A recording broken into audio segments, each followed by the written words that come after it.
هل بجارتنين هريما كردستان عراقي هاتن باش اخستن لي نهار دارين هريمي للجير فشارة ولاتن دوست وخلكي هريمنا جبوكو هل بجارتن افصل ورنكرين ديارة هنك ناكوكين سياسي هنا لهم برشيوي هل بجارتنان وداتاين كسين كو ما في دنگداني هيا كار بدستين بارتيان ديار دكن كو نيزيق بونك هيا جبو چار سريان لي برسا نوێنەراتیە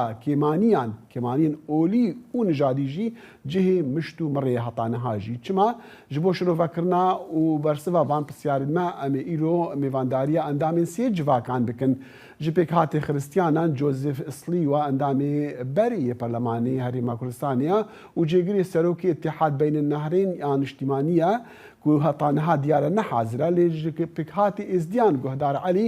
Guhdar Ali Coqî میتولوژ و لیکولری چاندا ازدیان دپیرا امی میوانداریا اندامکی پیکات ترکمانان جی ایدن معروف وزیر پیکاتین حکمت هریما کردستانی بکن لیدیار نها کا گهدار بتنی آماده کا گهدار دم باش سپاس جبو دمی وام زانن ازدیان کوتا خو پارلمانی هریمی دا جدز دایا لی جار جار ازی تین هل بجات نفچان سالا دیارا هل بجاتن دا نونرین ازدیان در ناکاون بالتالي وكنت بيجن بالتزكيه يعني بفرمانه بارتيان وبتعبد جي بارتي ديمقراطي كردستان اندامك دشتا برلماني هريما كردستاني كيشا ازديان جبو برلمان ونونيراتيا وان دي برلماني هريمي دا تشيا بكورتيا كتشمر بيجي بله رئيس صلاف بوا دسبيك سپاس بو بدليبي ابراستي وكون بين بري خبدينا مكوني كشتي كردستاني او نافدا مكوني ازديان بكردستاني دا هرچند کمتین هجمارتن وکو مکون دوی اتباق کردستانی دا وکو هریما کردستانی لی ایرو روش اوام 4 سال آمد بینین وکو کوتا ام ناچینت پارلمان کردستانی دا بلان وکو جنابت اشارت بدهی یعنی بتسکیه پارتی ابتای بجی پارتی دیمقراطی کردستان هنده دتن کو پارلمانتارک محبتن جواتا پارلمان کردستانی دا هرچند پارلمان بوری دا بری کو مثلا وقتی مثلا کوتی هی دما کبو مچار پارلمانتار هبون حتا 5 پارلمانتار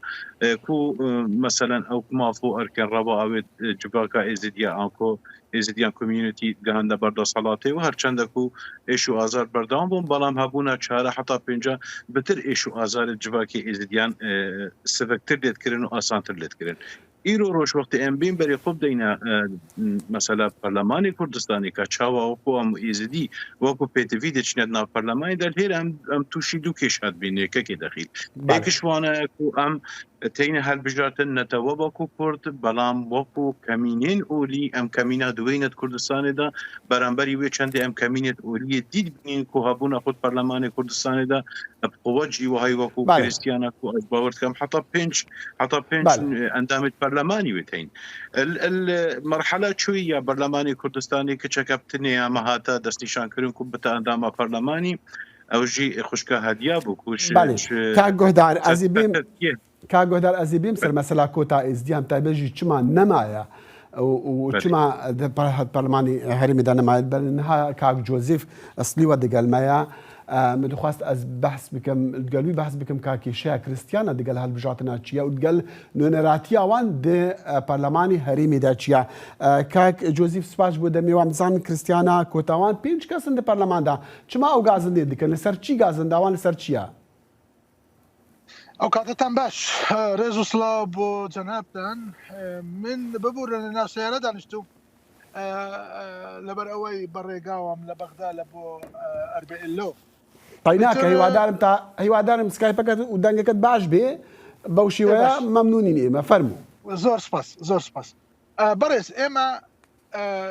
اما بناو شش كرسي مان هيا بلان بفعليه هي 8 شلون دبي لبر اوي من يعني بيم ناخوش واقعك باسي بكم شون كانت خوي صدام معاملة لقال كرد و بيكاتا كان يتر معاملة دا كرد جاشي بو خوي درش كرد بو بناوي كرد استاج صلاة لهريم دا همان شيوا معاملة لقال ايه مدكا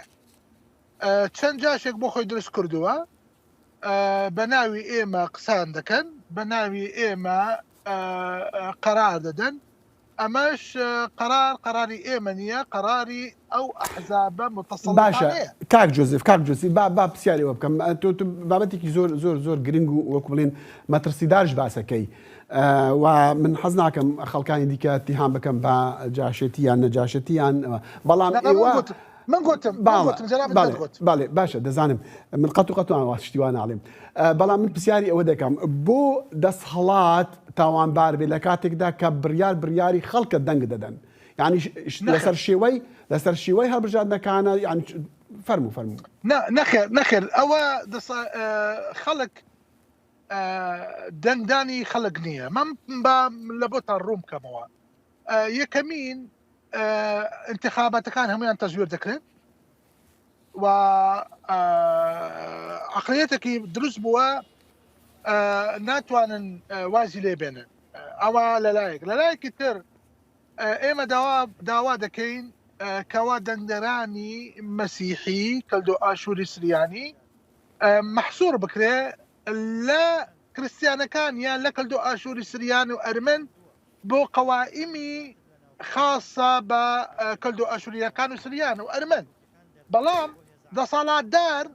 موافقة لسر أوناكا لا يعساكا ده هيا ده مو باسي وبكم بيت بليم كتو ده توي تشي لا يعساكا بقوري بقوي أو شيء ويك خد دعوة ده كي جيب بلام دش ملاك جهدار وكاك جوزيف أجر درفت ما بديتونا ناو السيارة كي خدها سلاح بك كميك كنا خيك تاع قرين لايتو كاك جهدار مز خواز بزانم يعني جبرتشي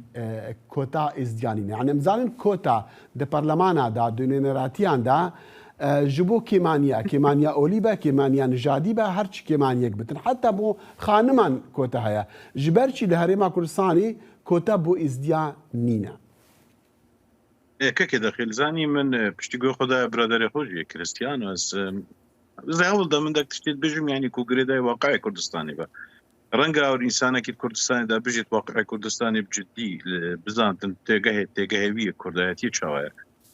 كم مثلا كوتا بو ازدياني نجبر هندي كو ازديات نهجمارتن وكو نتوا كرد يعني اول سربي اساسي كوتا بو ازدياني بالي مثلا كمانيا كأولية وكجا أرمانا كريستيان بالي كاك داخلها كتو دليل ببدأ يعني كوتا اساسا وقتيات يدانان اسواب زانم وقتی گهم او وقتی لندك دولتا كوتا در كفتي از بجم تایبت من دیا خوب تنی بو افرت یا بو چونگو افرتا کم پجدار بود دنگ دانه دا و تر بجارتنی دا بو جواکا کی بکنه جواکا کی مدنی پیش کفتی كوتا در خز بو افرت دا افرت زدت دا صالات دا پیدا بتن بلامر ولات توکی ولات ما كعراق ام بجینو كردستان چارچوب كردستان دا اجبر نبونا دولتا كمدني ودستورك عام حمو بيك بجن وكو انسان وكو تاكا كس ما كوتا وهي او كوتا تيتا دست نشان كريم بو سيشار جهتك اولا كم اولينا كم نتوينا تايبت من دينو كبو كم اولي وكم نتويات تادس نشان كرين كم اولي وكم نتوي هردوكش كريستيانات جرن بلا مبتني لا يعني اوليش ما ازدياد جرتن چونگو چارچوبي كردستان دا ازدي وكونتا كردت انا دست نشان كرين بلا من هير اما محروميه كجلك ما ظن هي ككي دقيق يعني راست ام كردين هقار سنات يا كردستان جنك ما بتن نك ما پیدا بتن بل هبونا مت برلماني كردستان دا ايرو بيويستك سردما بيويستك جلك سردما چونگو مكه مينا اوليه هاي اوكي مشكله نينا بلام هكر ام كرد بين وكرد درست بين من او نصاب قانوني نينا كو كسانا كي دويش ما چونگو او هجماره هو صايد هلبت كاغو دار هلبت ما بس كوتا او چونگو كوتا خالك ما بس او بالي